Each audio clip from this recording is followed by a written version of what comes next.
Análise das eleições ao Senado na região sul do país. Esse é o primeiro Giro do Senado, programa do canal destinado a cobrir as eleições ao Senado Federal.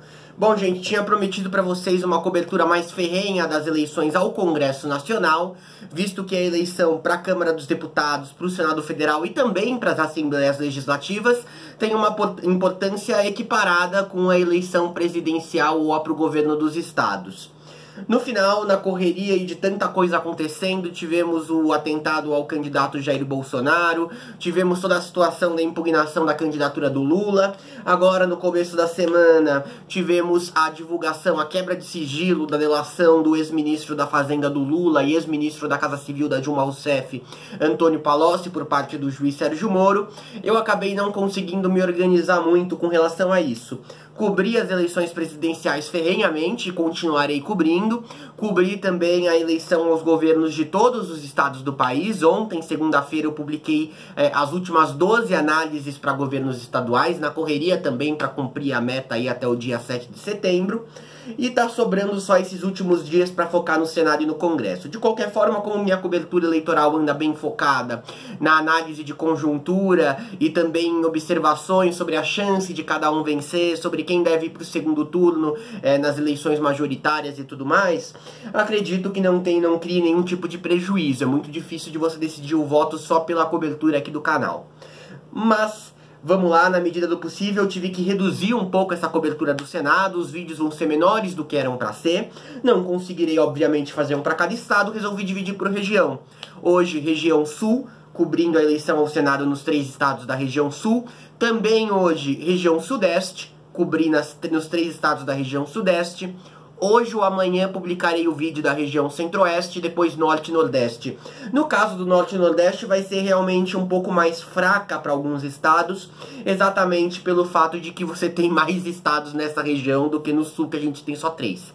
E também vou focar aqui nos candidatos que estão mais bem localizados aí nas pesquisas, que no geral são os que já ocupam o cargo de senador e buscam uma reeleição, ou então pessoas que acabam de deixar os governos estaduais buscando ganhar aí o Senado Federal. Vamos do sul ao norte, vamos começar pelo Rio Grande do Sul então. Primeiro pela pesquisa Ibope, que foi divulgada no dia 27 de setembro, sempre com toda a cautela que as pesquisas eleitorais exigem de quem observa elas. Vamos lá. O candidato José Fogaça, do MDB, tinha 27 pontos percentuais de intenção de voto para uma das vagas do Senado no dia 17 de agosto. Foi para 31, para 33, depois caiu para 31, manteve os 31 e agora retorna para 33 pontos percentuais. Encostado em Fogaça, tínhamos no dia 17 de agosto o candidato Paulo Paim também com 27 pontos percentuais. Subiu para 31, caiu para 27, subiu novamente para 30 e agora tem 32 pontos percentuais em empate técnico com Fogaça. Em terceiro lugar, o candidato Beto Albuquerque do PSB tinha 15 pontos percentuais no dia 17 de agosto. Tinha 15 pontos, foi para 17 no dia 6, subiu para 21 no dia 13, caiu para 19 no dia 21 de setembro e agora vai para 22 pontos percentuais. São os 3 candidatos que demonstram aí maior facilidade de conseguir o cargo do Senado, né? Temos aí o candidato do PP e também do PSL, com uma votação razoável, 11,8%. É bom a gente lembrar que as eleições ao Senado Federal nesse ano de 2018 incluem a eleição de 2 senadores por vaga por estado. Logo, como as pessoas têm direito a 2 votos, as porcentagens somam 200%. Na tela que você está vendo não soma 200, porque os demais candidatos não estão aí. Bom, gente, o Paulo Paim já é senador pelo estado do Rio Grande do Sul, um petista clássico do Senado, um dos grandes defensores do governo do PT. E o Paulo Paim está aí exercendo o mandato já desde o ano de 2002, né? Vai agora para sua 3ª legislatura, se conseguir se reeleger. Foi 2002, 2010, 2010, 2018 e tá com uma facilidade bem grande. Tá em segundo lugar, mas com 32 pontos percentuais é muito difícil de você observar algo de diferente. Essa vaga do Paulo Paim é meio reservada, o PT tem um capital político razoável no Rio Grande do Sul e dentro desse capital político, o Paulo Paim é um dos principais protagonistas do petismo no estado, junto com, claro, por exemplo, com a figura aí do ex-governador Tarso Genro. Em primeiro lugar, a gente tem aí o Fogaça, né? O José Fogaça. Ele já foi senador há algum tempo atrás, ele acabou se afastando da vida política em meados do ano de 2010, ficou 4 anos sem trabalhar com política, exercendo sua própria profissão, e decidiu voltar em 2014 como candidato a deputado federal pelo MDB, e o que chamou muita atenção. Ele, que conseguiu se eleger para o Senado, algo muito mais difícil do que se eleger deputado federal, não conseguiu a vaga. Foi até um dos mais votados do estado, mas pelo aquele quociente eleitoral que a gente tem nas eleições proporcionais, ele acabou não conseguindo se eleger. Então chama a atenção agora ele conseguir essa liderança para a vaga no Senado. 33 pontos percentuais, é aí um número de votantes bem razoável, e muito provavelmente ele vai dividir essa vaga com Paulo Paim. Aí no terceiro lugar a gente tem o Beto Albuquerque, do PSB. O Beto Albuquerque, ele foi vice da Marina Silva depois da morte do então candidato Eduardo Campos às eleições de 2014. Figura muito relevante do PSB, também muito próximo da rede da própria Marina, claramente. Pouca chance, o Albuquerque tá aí oscilando, subiu de 15, chegou a 21, depois caiu, volta para 22. É muito difícil da gente esperar uma guinada dele num período de 10 dias, ainda mais tomando a vaga de duas pessoas que têm um capital político razoável, que estão bem consolidadas na liderança e com uma tendência de crescimento aí, pegando como referência as últimas duas pesquisas. Então, é razoavelmente complicada a vida do Beto Albuquerque, assim como do Luiz Carlos do PP e do da candidata do Bolsonaro, né, Carmen Flores do PSL. São 8%, só que como cada um tem direito a 2 votos, esses 8% acabam não sendo algo tão representativo como se fosse para uma eleição majoritária ao governo do estado. Resumidamente, teremos aí a tendência da continuidade de um senador que já ocupa a vaga, e a outra vaga deve ser ocupada por um nome que já foi senador antes, só que não ocupa o cargo já há um bom tempo e também estava sem vaga nenhuma no Congresso Nacional. É bom a gente lembrar que uma outra senadora estava com a vaga garantida no Senado, observando as pesquisas e também o apoio que ela tem no Estado. A Ana Amélia. Ana Amélia era apresentadora do grupo RBS de televisão, afiliada da Globo na região, comentarista política, sempre aí conhecida como ser mais conservadora, também trabalhou em jornais e depois, com a fama como jornalista, decidiu entrar pra política no ano de 2010, conseguiu se eleger senadora sem passar pela Câmara e chegou lá no Senado e criou aí chamou atenção em todo o país de certos setores da sociedade. Não à toa foi convidada esse ano para ser vice na campanha do Geraldo Alckmin. De início ela desistiu de ser vice na chapa, no final acabou aí pensando e foi. Aparentemente ela acabou aí decretando não ser senadora nos próximos 4 anos e não ocupar nenhum cargo eletivo, porque o Alckmin está passando aí por sérias dificuldades. Então Ana Amélia perdeu uma vaga garantida, deu um tiro no escuro e aparentemente se deu meio mal aí.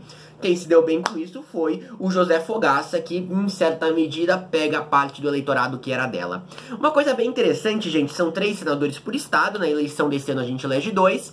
Na eleição de 2022 elegemos mais um. Depois em 2026 trocamos os 2 atuais. O outro senador que está exercendo o mandato pelo Rio Grande do Sul, que chegou em 2014, o Lazier Martins, também era jornalista da RBS. E também decidiu ir pra política e se eleger senador e conseguiu se eleger. Então, das 3 vagas, 2 aí eram de jornalistas de uma grande rede de televisão. Bom, gente, Fogaça substitui Ana Amélia. Resumidamente é isso. Vamos agora então para Santa Catarina. O governo de cenário em Santa Catarina tá bem disputado, não é o mesmo cenário do Rio Grande do Sul, em que você tem algo razoavelmente definido. Digo razoavelmente definido porque, ao contrário de um governo do estado, quando você tem uma diferença de 22 para 32 pontos, no Senado tende a mudar muito pouco a disputa com o passar dela. É mais difícil de você observar reviravoltas. Teve no Paraná, eu vou mostrar isso daqui a pouco também, o motivo. Bom, em Santa Catarina, gente, Esperidião Aymin aí tá com 30% liderando. Tava com 23, né? Subiu e ultrapassou o ex-governador do estado, Raimundo Colombo, do PSD, que tinha 27, agora tinha 27, manteve os 27. Paulo Bauer, do PSDB, tinha 19, agora tem 25. Lá embaixo temos aí Jorge Melo, do PR, e Delícia Alvati, do PT, e professor Antônio do PSOL, né? Dois candidatos aí mais ligados à esquerda, que sempre foi muito fraca no estado de Santa Catarina. Então, não era de se esperar, o PT não tinha a menor esperança de conseguir fazer algum senador no estado, né?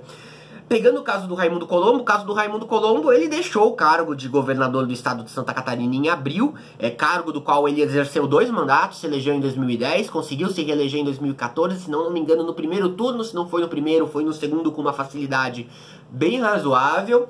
E o Raimundo Colombo, pelo incrível que pareça, não tá com a vaga muito garantida. Afinal, Paulo Bauer, que tá aí crescendo, ele tem uma vaga no Senado e ele corre o risco de perder esta vaga. É muito raro a gente ver senador perder a vaga nessa eleição de 2 mandatos, né? A gente viu, por exemplo, o senador Eduardo Suplicy, que era um senador que ocupava a cadeira aí por tempo recorde, junto com o Pedro Simão, do Rio Grande do Sul, e um outro nome, e o José Sarney, eram os 3 senadores mais velhos da casa. A gente viu o Suplicy perdendo o cargo, mas no ano em que se elege só um senador. Agora ele deve voltar aí pro Senado, né? O Pedro Simão perdeu também a vaga no Rio Grande do Sul na eleição passada, só que ele perdeu por causa daquela confusão toda aí da morte do Eduardo Campos, né? Ele não ia ser candidato ao Senado. Quem ia ser o Beto Albuquerque. Aí o Beto Albuquerque tive que assumir a vice da chapa da Marina, quando a Marina assumiu a vaga do Eduardo Campos. E aí Pedro Simão entrou na disputa de última hora e perdeu por causa que não tinha uma estrutura boa para conseguir se reeleger.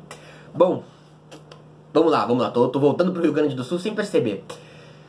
É difícil você ver perder a vaga. E o Paulo Baier tá com uma tendência de crescimento considerável, né? Subiu 7 pontos. Vamos ver se ele consegue mais.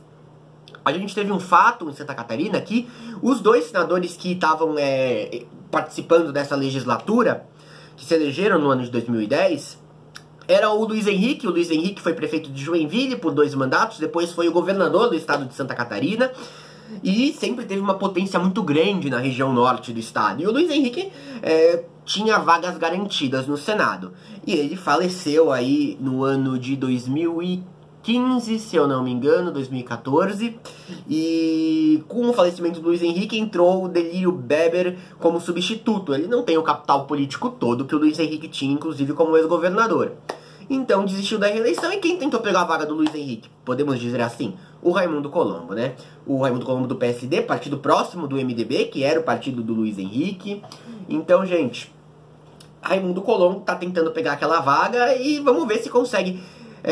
Esperidião Amin, ele foi senador de 90 a 98, exerceu um mandato no Senado e tá tentando voltar. Então, qual é o resumo aí que a gente tem do estado de Santa Catarina?